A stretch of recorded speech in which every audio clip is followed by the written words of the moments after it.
지금 시간에는 레위기 1장에서 7장에 나타나 있는 5가지 제사들을 살펴보고자 합니다. 5가지 제사 중에서요. 이 수제를 빼고 나머지 네 제사들은 제물의 희생이 있어요. 그 제물의 희생은 지금으로 보자면 그 시대에도 예배자의 희생과 죽음을 상징하고 더러움이 소멸되고 그다음 거룩함으로 회복됨을 상징을 하고 있습니다.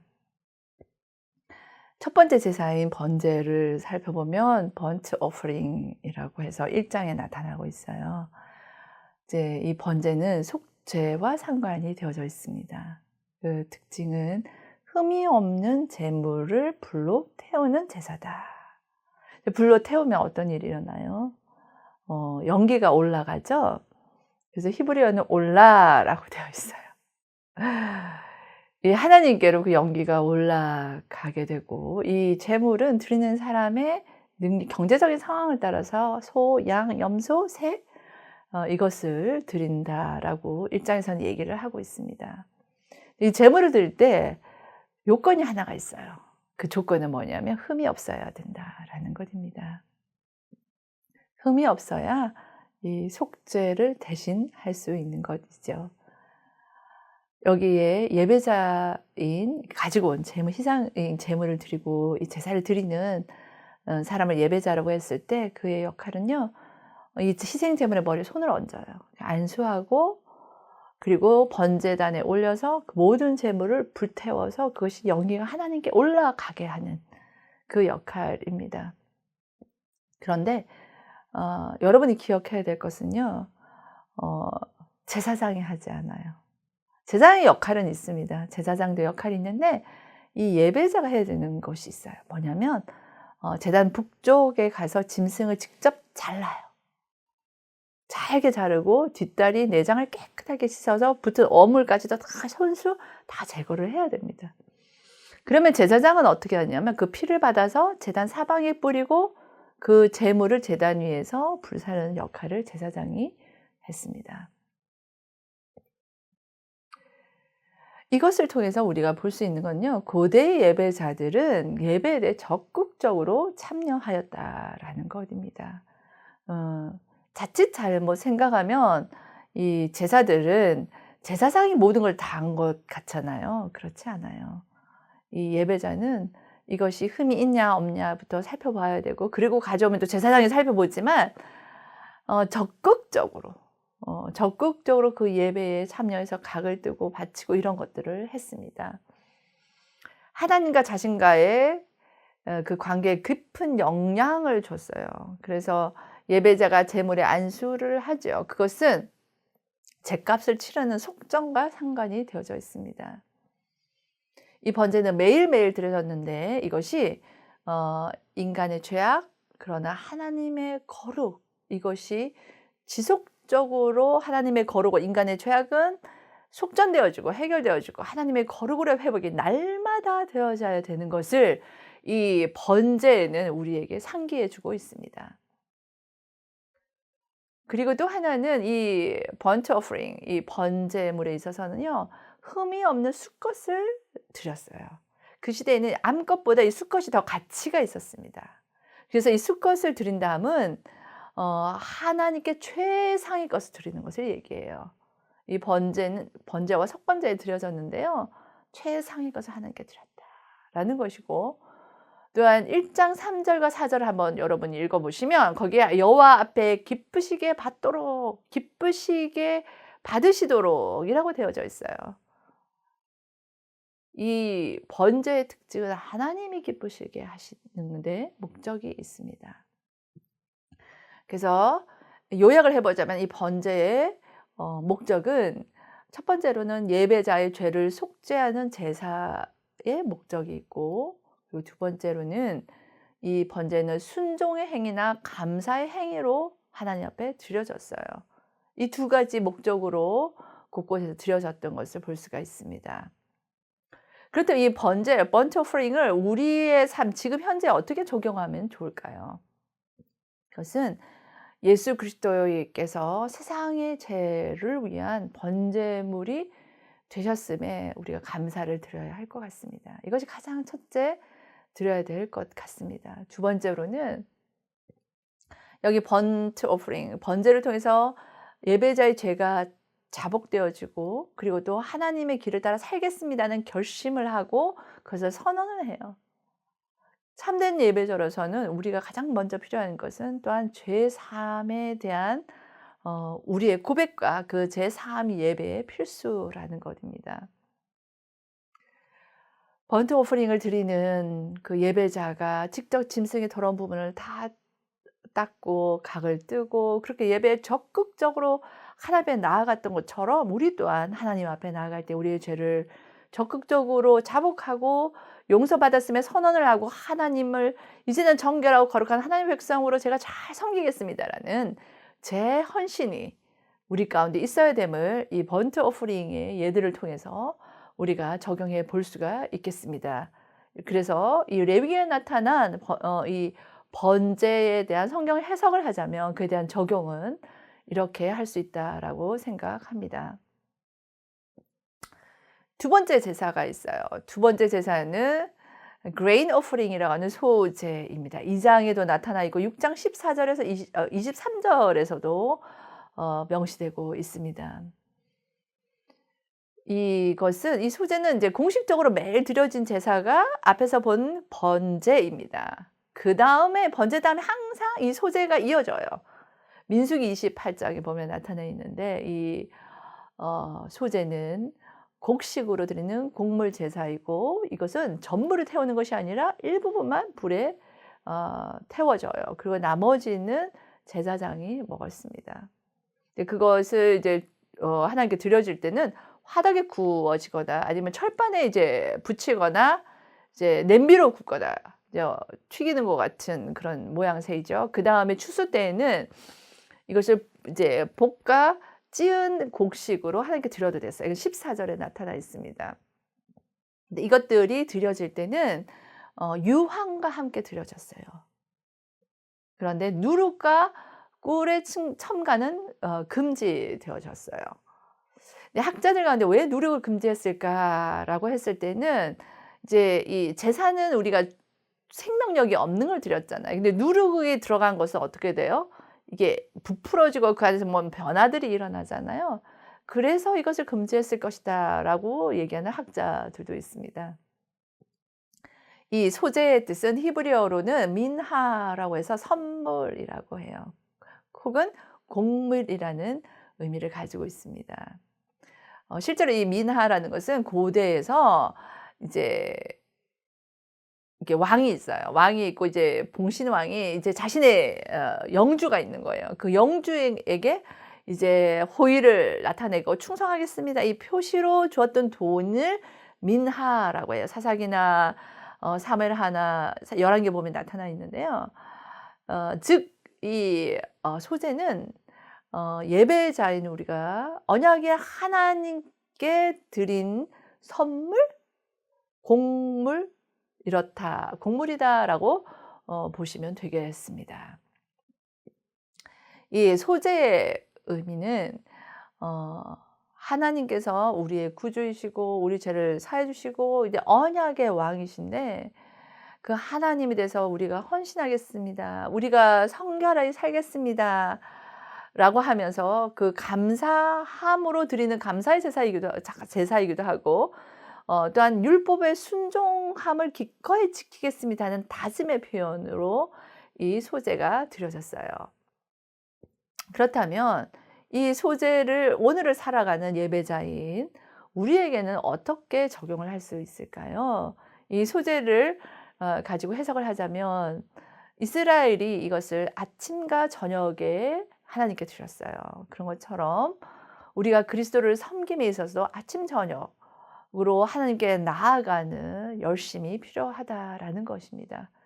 그 말은 아침 저녁으로 하나님의 십자를 만나고 하나님의 기쁨이 되고 하나님께 선물을 드리는 우리의 시간들과 우리의 삶이 하나님 앞에 드림이 되어야 됨을 우리가 적용해 볼 수가 있겠습니다. 그리고 매일 이것이 드려진 것처럼 우리가 새로운 헌신으로 하나님 앞에 날마다 나아가 다짐하고 결단함이 필요한 것입니다. 한 번으로 예수 그리스도께서 죽으심은 단번에 모든 죄를 사하셨어요. 그냥 우리의 인생은 너무나 연약해요. 연약해서 하나님 앞에 나아갈 때 날마다 나아가 하나님 제가 이렇게 살겠습니다. 하나님 앞에 헌신하겠습니다. 그리 명령대로 살아가겠습니다. 라고 하는 것이 필요함을 이 소재가 우리에게 증거해 주고 있습니다. 그리고 이 소재는 다 태워지지 않고 나머지가 누구에게 주어졌어요? 제사장들과 레위인들에게 주어졌잖아요. 그것처럼 그러니까 이 그 공동체에게 같이 나눔이 된 거예요. 그것처럼 우리가 하나님 앞에 드리는 것, 시간이든 재물이든 우리의 삶이든 기도든 하나님께 드리잖아요. 그 드림이 하나님께만이 아니라 이제는 주의 사람들, 또한 주의 일꾼들과 주의 공동체, 하나님의 교회의 공동체의 주의 사람들을 세우는데도 우리의 것이 우리의 것으로 주장되어지지 아니하고 하나님께 드림이 되고 그 드림이 또한 공동체에게도 쓰임이 되는 드림이 되어야 한다고 생각을 합니다. 이렇게 소재에 대한 해석을 우리의 예배자로서 오늘 살아가는 우리의 삶과 교회에 적용해 볼 수가 있겠습니다. 그리고 세 번째로는 화목제가 있죠. 이거 fellowship offering이라고도 합니다. 화목제는 여호와께 향기나게 불에 태워지는 제사였습니다. 이거는 선택적인 제사예요. 그래서 예배자가 드리고 싶을 때 드릴 수 있는 제사입니다. 레위기 7장에 보면 감사제, 고백제로도 드리고 낙헌제, 자원에서도 드리고요. 그리고 서원제로도 드리는 것을 얘기하고 있습니다. 이거의 또 다른 제목은 화목제만 아니라 친목제라고도 불려집니다. 이것은 제물을 가지고 오는 예배자와 또 하나님과의 교제를 위한 제사인 거예요. 말하자면 축제 제사예요. 기쁨과 즐거움의 제사가 이 화목제입니다. 화목제의 뜻은 히브리어로 샬라밈이라는 데부터 왔어요. 화목이라는 이 용어가 사실은 언약적 의미를 또 담고 있습니다. 샬롬과도 상관되어져 있어요. 결국은 하나님 언약의 당사자인 하나님과 이스라엘의 평화, 진정한 샬롬을 이루고 화목을 이루는 그 온전한 관계를 이루는 것을 위해서 드려지는 것이 화목제이다라는 것입니다. 이 제사의 특징 중에서 가장 큰 특징은요, 이 제사를 지낸 이후에 공동식사입니다. 이 공동식사는 화목의 상징으로 거룩한 식사함으로 예식을 끝을 낸 것을 볼 수가 있습니다. 제사 후 하나님과 제사장과 그 다음에 제사를 드린 사람이 이것을 나누어 가지게 되어져요. 제물을 같이 나누어 가지는데 이것 또한 화목을 상징을 하는 것입니다. 제물을 드리는 사람의 형편에 따라 소, 양, 염소 중에서 드릴 수가 있어요. 이렇게 하나님과의 화목만 이루는 것이 아니라 공동체, 하나님께 드리는 그 사람과 또 제사장, 이 공동의 그 화목을 상징하는 제사가 화목 제사였습니다. 그 특징을 한번 살펴보면 이 화목제는요, 예배자가 내가 기대하고 바랬던 것이 아니라 기대하고 구하지도 않았던 걸 하나님이 주신 것, 그 은혜에 대해서 감사함으로 반응함으로 드려진 것이 이 화목제입니다. 이 화목제가 그냥 화목 뭐 즐겁고 좋은 것만이 아니고요.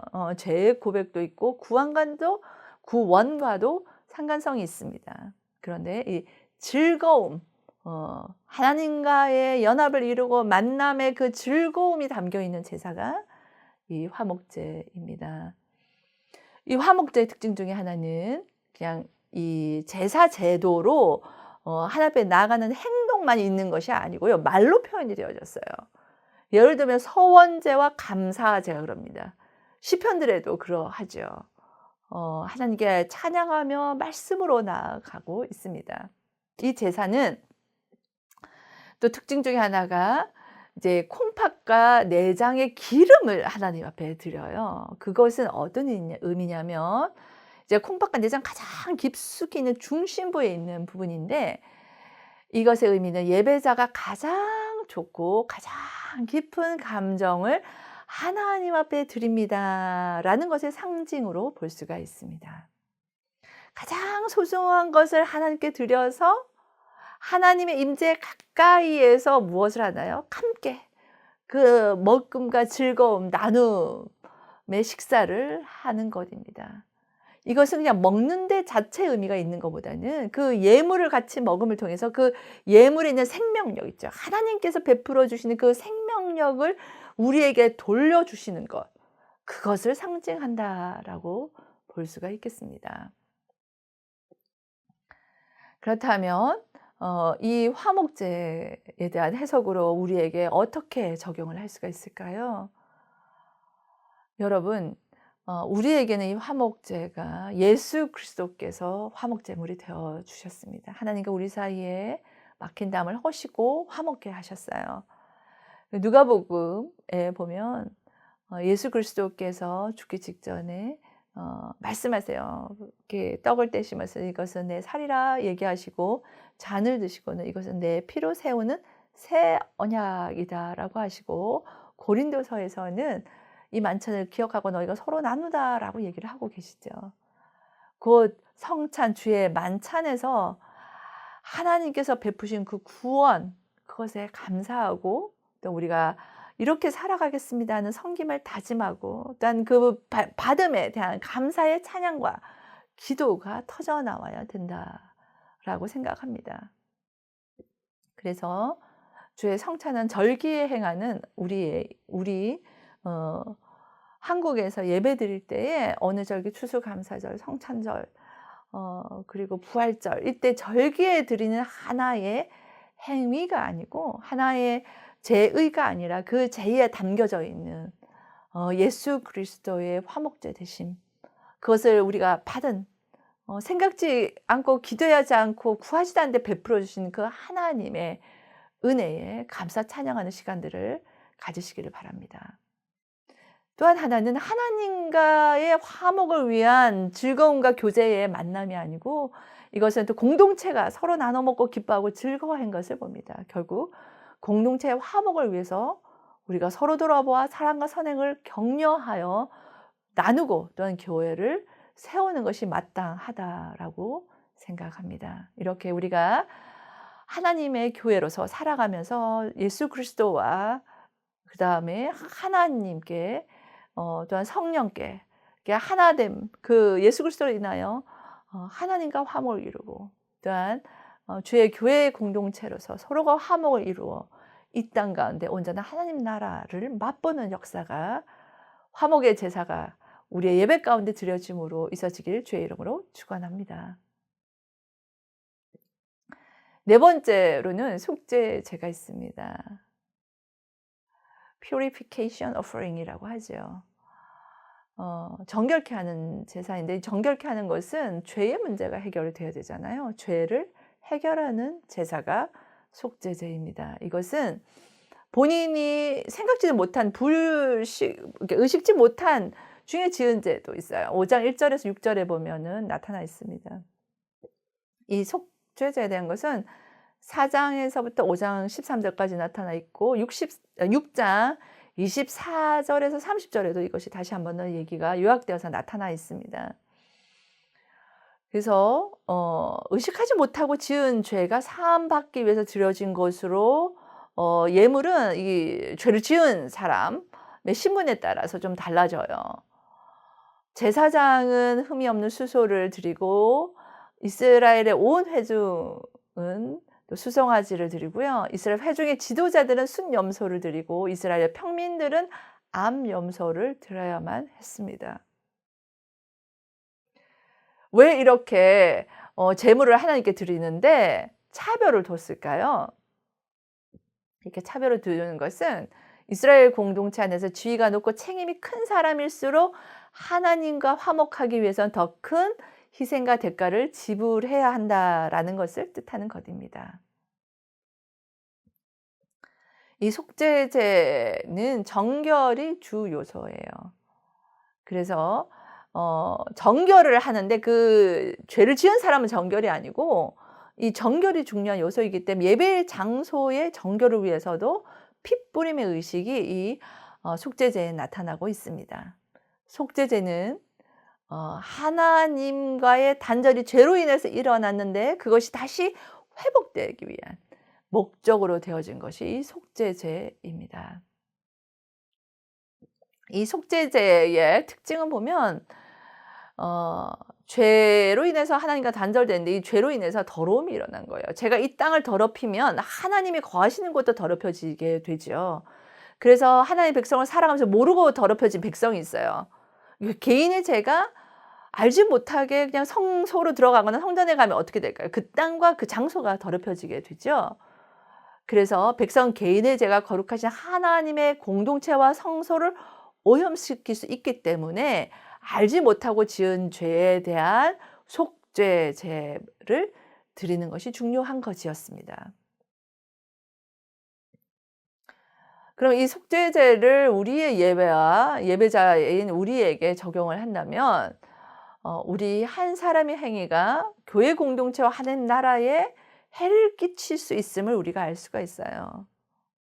고대에도 알지 못하고 지었던 죄가 하나님의 성소와 백성에게 오염시키게 될까 봐 이 속죄제를 드린 것처럼 우리 또한 우리의 죄의 심각성을 인지해야 될 것입니다. 내가 나의 죄만이 아니라 이것이 공동체 가운데 영향력을 줄 수 있음을 알고 죄의 심각성을 인지하는 것뿐만 아니라 거룩함을 지켜나가야 할 것입니다. 또 하나 우리가 속죄제에서 알 수 있는 것은 드리는 이 제물의 제사 제물의 이 정도가 달랐어요. 지도자일수록 더 많이 바친 것을 봅니다. 그것은 그 영향력이 크기 때문이지요. 그렇다면 우리 또한 하나님의 교회로서 우리가 살아갈 때에 정말 거룩한 삶을 사는데 특별히 교회 지도자들이 일반 사람들보다 큰 이게 무게감을 가지고 삶을 책임감 있게 살아가야 되는 것을 우리가 알 수 있는 것 같습니다. 곳곳에서 공동체 가운데 리더십을 가지고 있고 학교나 교회에서도 그러한데 그 거룩한 삶이 얼마나 큰 영향력이 될 수 있는지를 이 시대에도 보고 알 수가 있습니다. 그래서 저희들 또한 거룩한 백성으로서 책임의 중함을 알아 하나님 앞에 날마다 깨어 있어야 하겠습니다. 요한일서 1장 9절에는 이렇게 말씀하고 있어요. 만일 우리가 우리 죄를 자백하면 그는 미쁘시고 의로우사 우리 죄를 사하시며 우리를 모든 불의에서 깨끗하게 하실 것이라 라고 말씀하고 있습니다. 여러분, 우리가 죄에 대해서 그냥 모른 척하고 지나가지 맙시다. 내가 사람들이 알지 못한다고 나 혼자 가지고 있지 맙시다. 왜냐하면 이것은 어떻게 해서든지 교회와 우리가 있는 공동체와 사회 가운데 큰 영향력이 되어집니다. 오늘 요한 1서에서 말씀하신 것처럼 우리가 우리의 죄를 자백하면 미쁘고 의로워서 우리 죄를 사시는 그 주님 앞에 우리를 불의에서 깨끗게 하시는 그 주님 앞에 죄의 심각성과 이 무게감을 알고 우리의 거룩함을 지키기 위해서 오늘도 하나님 앞에 기도함으로 자백함으로 용상을 받는 지혜로운 주의 사람들이 되기를 바랍니다. 5번째로는 속건제가 있습니다. 이것은 배상제로서 속죄제와 속건제가 비슷한 점이 참 많아요. 이것 또한 의식하지 못한 경우에 지은 죄입니다. 속죄제도 그러고 속건제도 그런데 이 속건제의 차이는 하나님의 성물을 침해한 죄, 그것을 용서받기 위한 제사가 속건제이다라는 특징이 있습니다. 특이한 점은 이제 배상을 해야 돼요. 손해를 보게 한 것에 5분의 1을 더해서 배상을 하는 거예요. 그래서 하나님과의 화해하는 형식을 가지는 것이 속건제입니다. 레위기 6장 2절에서 3절에서는 도둑질, 강탈, 물건을 훔치고도 자기가 죄 없습니다라고 하는 거짓 맹세하는 것, 그리고 또 하나님의 성물을 범하는 죄, 이것과 동일하게 여겼어요. 즉 법정에서 거짓으로 맹세하는 것, 이것은 마치 뭐와 같냐면 하나님 이름을, 거룩한 이름을 침해한 게 되는 거예요. 그러므로 말미암아 하나님의 이름을 망령되이 일컫지 말라는 계명을 어기게 되는 것이 됩니다. 그래서 하나님의 성물을 침해한 것에 대한 죄 용서받는 것뿐만이 아니라 이웃, 제가 도둑질하고 강탈하고 거짓 증거하고 거짓 맹세하는 이것 또한 속건제를 드려야 될 제목들이라는 것이지요. 그렇다면 이 속건제를 어떻게 우리의 삶에 적용을 할 수가 있을까요? 우리가 예배자라서 이제 하나님께 드려야 되는 성물이 온전하지 게 드리지 못하거나 우리가 범했을 때 속건제를 드린 건데, 우리가 예배자라서 하나님 앞에 온전히 드리지 못한 것이 있다면 그것에 대한 돌이킴이 필요하다라고 오늘도 레위기는 우리에게 속건제를 통해서 말씀하고 있습니다. 우리가 우리에게 죄 지은 자를 사하여 줄 것 같이 우리의 죄를 사하여 주십시오라고 우리가 주기도문에서 기도하는 것처럼, 우리가 부지 중에 지은 죄에 대한 사함을 위해서도 우리가 날마다 매 순간마다 기도해야 할 것입니다. 하나님과의 관계성뿐만 아니라 이제 이웃과의 관계성에 있어서도요. 예물을 제단에 드리려다가 거기서 내 형제에게 원망 들을 만한 일이 있거든, 그것이 생각나거든 예물을 제단에 두고 먼저 가서 형제와 화목하고 그 후에 와서 예물을 드리라라고 하신 주님의 말씀이 우리 오늘을 살아가는 예배자인 우리 또한 실천해야 될 말씀이겠습니다. 이것이 오늘을 사는 우리가 속건제를 드리는 삶의 모습이라고 생각을 합니다. 그럼 오늘 같이 살펴본 5가지 제사들에 대해서 한번 정리하고 마무리 지을까 합니다. 첫 번째 레위기에는 5가지 제사들이 있는데, 이것은 희생의 제물로 드려졌고, 이 희생의 제물은 죽음을 상징해요. 즉 죄의 소멸을 상징하고 또한 생명도 상징하는데 거룩함으로 회복을 상징하는 것입니다. 우리가 기억해야 될 것은 예수 그리스도께서 세상의 죄를 위해 번제물이 되시고 화목제물, 속죄제물이 되어 주심으로 우리가 죄 용서를 받고 생명으로의 회복을 가지게 되었다라는 것이 이 5가지 제사를 공부하며 더 깊이 우리 마음속에 와닿게 되었기를 바랍니다. 세 번째로는 우리가 이 시대를 살아가는 참된 예배자로서 이 레위기에서 든 5가지 제사가 먼 딴 나라의 얘기가 아니라 이 5가지 제사를 통하여 오늘 우리가 죄를 자복하고 하나님께 용서를 구하며 또 용서의 선언이 있고 하나님을 섬기는 자로서 재헌신하는 것이 오늘도 새롭고 내일도 새롭고 앞으로의 날들에 새로워지는 일들이 있기를 바랍니다. 그것을 위해서 이 레위기는 우리에게 오늘도 도전을 하고 있죠.